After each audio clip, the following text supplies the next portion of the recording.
بسم اللہ الرحمن الرحیم۔ السلام علیکم ناظرین، اب حضرت خالد بن ولید رضی اللہ تعالی عنہ کی نظریں ہیرا پر لگی تھیں۔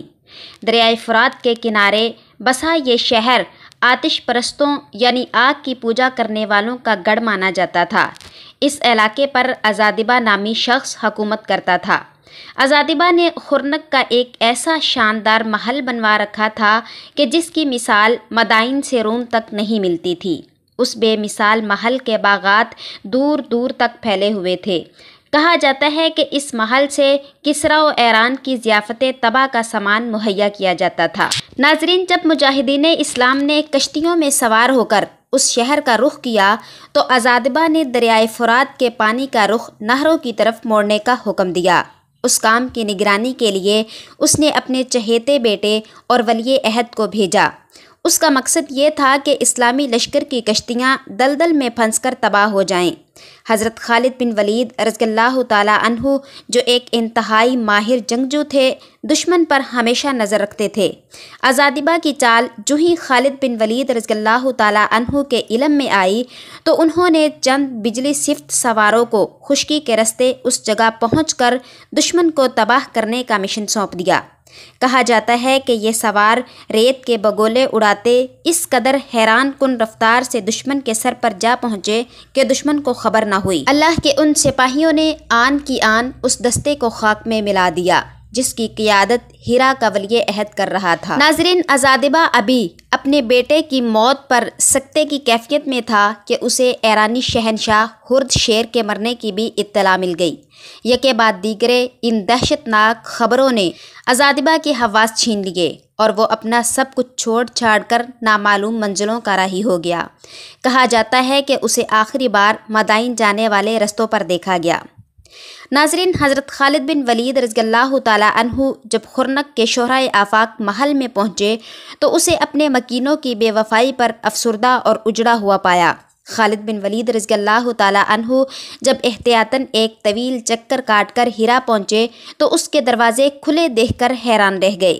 وہ شہر میں داخل ہوئے تو پتہ چلا کہ شاہی افواج مسلمانوں سے خوف زدہ ہو کر میدان کی طرف فرار ہو گئی ہے۔ ہیرا فتح ہو چکا تھا، مگر اس کے ارد گرد 4 مضبوط اور مشہور قلعے تھے جنہیں فتح کیے بغیر ہیرا پر قبضہ کوئی معنی نہیں رکھتا تھا۔ یوں تو ان 4 قلعوں کے محافظ بہادر اور جابر جنگجو تھے، مگر ان میں سے قصر ابن بغیلہ نامی قلعے کا قلعہ دار عبد المسیح بن امروان 4 قلعوں کی اصل طاقت مانا جاتا تھا۔ اس کو عراق کا شہزادہ بھی کہا جاتا تھا۔ باقی 3 قلعے دار بھی اسی کے زیر اثر تھے۔ عبد المسیح ایک حاضر دماغ، حاضر جواب، غیر معمولی دانشمند اور جرأت و حوصلے میں بے مثال شخص تھا۔ اس وقت اس کی عمر تقریباً 100 سال تھی۔ بڑھاپے کے باعث اس کی کمر جھک چکی تھی، مگر اس کی ہمت اور حوصلہ بدستور جمع تھا۔ ناظرین، حضرت خالد بن ولید رضی اللہ تعالی عنہ نے قلعہ والوں کو قبول اسلام یا جزیہ کی ادائیگی کا پیغام بھیجا۔ جواب میں 4 نے متفقہ طور پر حضرت خالد بن ولید رضی اللہ تعالی عنہ کی بات ماننے سے انکار کر دیا اور جنگ کرنے کا فیصلہ کر لیا۔ خالد بن ولید رضی اللہ تعالی عنہ نے 4 قلعوں پر بیک وقت حملہ کر دیا۔ مجاہدین کو 4 جگہ شدید مزاحمت کا سامنا کرنا پڑ رہا تھا۔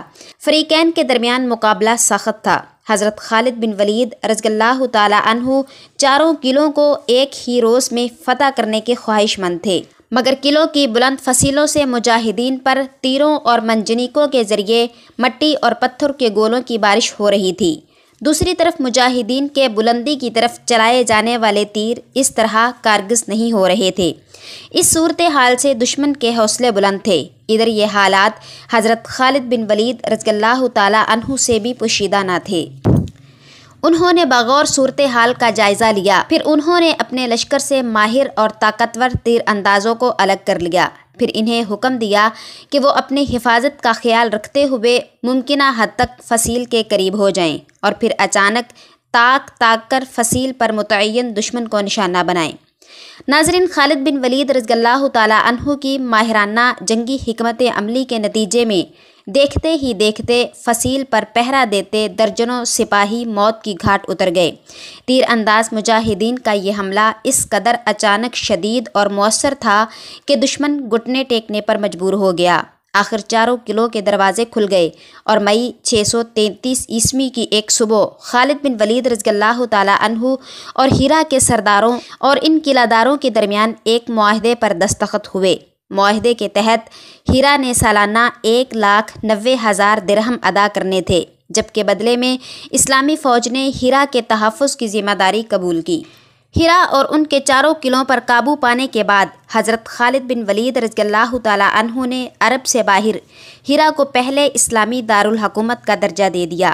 خالد بن ولید رضی اللہ تعالیٰ عنہ نے یہاں کا نظم و نسق مقامی سرداروں ہی کے ہاتھ رہنے دیا اور اپنی ساری توانائیاں ارد گرد کے علاقوں کو فتح کرنے میں صرف کر دیں۔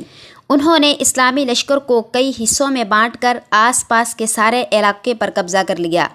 جون 633 کے آخر میں دجلہ اور فرات کا تمام تر درمیانی علاقہ ہیرا کی اس اسلامی ریاست کے زیر نگی آ چکا تھا۔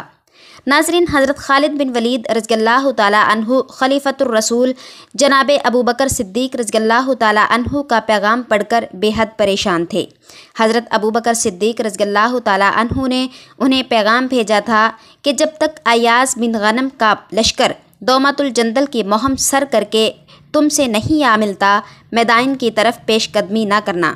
خالد بن ولید رضی اللہ تعالیٰ عنہ علاقے کی صورتحال پر گہری نظر رکھے ہوئے تھے۔ انہیں صاف صاف نظر آ رہا تھا کہ اگر مدائن کو اس وقت یوں ہی چھوڑ دیا گیا تو صدیوں کی شہنشاہت کے زیر اثر رہنے والی وسیع علاقے پر پھیلی ان آبادیوں میں بغاوت پھوٹ پڑے گی اور اتنے بڑے رقبے پر پھیلنے والی بغاوت سے نمٹنا محال ہوگا۔ یہ حالات نہ صرف حضرت خالد بن ولید رضی اللہ تعالیٰ عنہ اور اس کی فوج کے لیے انتہائی خطرناک ہوں گے، بلکہ ایاز بن غنم کا لشکر بھی سنگین خطرات میں آ جائے گا۔ ناظرین، خالد بن ولید رضی اللہ تعالیٰ عنہ کی پریشانی کی وجہ یہ تھی کہ ایک طرف تو خلیفۃ الرسول رضی اللہ تعالیٰ عنہ کا حکم تھا جسے وہ نظر انداز نہیں کرنا چاہتے تھے، جبکہ دوسری طرف حالات مدائن کے خلاف فوری کارروائی کے حق میں تھے۔ تیسری طرف اس بات کا ذرا بھی امکان نظر نہیں آ رہا تھا کہ ایاز بن غنم جلد ہی دومت الجندل کے خلاف کامیابی حاصل کر لیں گے۔ حضرت خالد بن ولید رضی اللہ تعالیٰ عنہ کچھ دیر گہری غور و فکر میں ڈوبے رہے، پھر ایک فیصلے پر پہنچ گئے۔ انہوں نے مجاہدین کو اپنے فیصلے سے آگاہ کرتے ہوئے کہا کہ خلافت مدینہ کا احترام اپنی جگہ مسلم ہے، مگر حالات ایسے ہیں کہ ہم ایاز بن غنم کی فوج کا انتظار نہیں کر سکتے۔ اللہ کی قسم، کسریٰ کی فوج ہم سے خائف ہے۔ دوسری طرف اہل مدائن تخت نشینی کے جھگڑوں میں پڑے ہیں۔ یہ صورتحال یہ تقاضا کرتی ہے کہ دشمن کو طاقتور ہونے سے پہلے ہی کچل دیا جائے۔ اس وقت ایرانی فوج کی زیادہ تر نفری ریاست کے دو بڑے شہروں عین التمر اور الانبار میں تھی۔ عین التمر ہیرا کے قریب واقع تھا، جبکہ الانبار کا فاصلہ اس سے 2 گنا تھا۔ فرات کے کنارے الانبار اہم ترین تجارتی شہر تھا، اس میں غلے کے بڑے بڑے ذخائر تھے۔ خالد بن ولید رضی اللہ تعالیٰ عنہ نے اللہ کا نام لے کر جون 633 کے آخر میں تقریباً 9,000 مجاہدین کے ساتھ مدائن کی طرف کوچ کیا۔ اس وقت خالد بن ولید رضی اللہ تعالیٰ عنہ خلافت مدینہ کا حکم مان کر مدائن کے خلاف کارروائی کا آغاز نہ کرتے تو علاقے میں مسلمانوں کی فتح شکست میں تبدیل ہو سکتی تھی اور اس سے ایاز بن غنم کو بھی شدید نقصان پہنچنے کا خطرہ تھا۔ ناظرین، خالد بن ولید رضی اللہ تعالیٰ عنہ نے سب سے پہلے الانبار کو فتح کرنے کا فیصلہ کیا، جس تک پہنچنے کے لیے شیرزاد سے نمٹنا ضروری تھا۔ خالد بن ولید رضی اللہ تعالیٰ عنہ کوچ در کوچ کرتے ہوئے فرات کے کنارے واقع اس شہر کے نواح میں جا پہنچے۔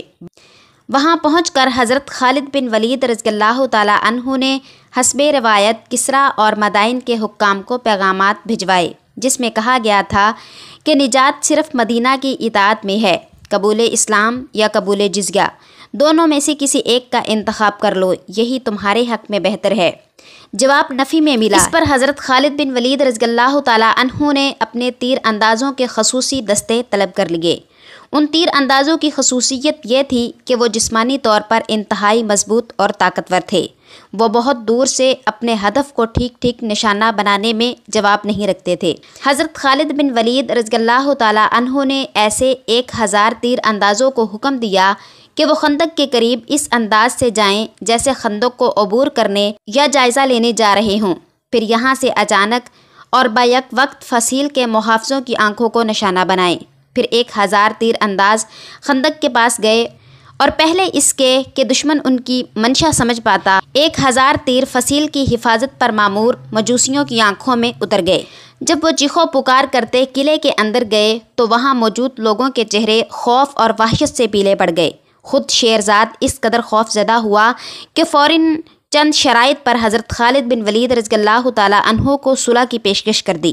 حضرت خالد بن ولید رضی اللہ تعالیٰ عنہ نے جواباً پیغام بھیج دیا کہ مفتو کو شرائط پیش کرنے کا کوئی حق نہیں، اور پھر خود حضرت خالد بن ولید رضی اللہ تعالیٰ عنہ نے خندق کا جائزہ لیا اور اس کا نسبتاً کم چوڑا حصہ منتخب کیا، پھر کمزور اور بیمار اونٹوں کو ذبح کر کے اس میں پھینکوا دیا اور خندق کا وہ حصہ بھر دیا۔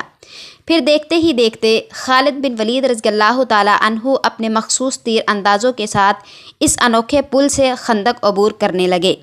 دشمن نے دیکھا کہ مسلمان تیروں کو خاطر میں نہ لاتے ہوئے خندق عبور کر رہے ہیں تو ان کا رہا سہا حوصلہ بھی جواب دے گیا۔ وہ بھیڑ بکریوں کی طرح ادھر ادھر بھاگنے لگے۔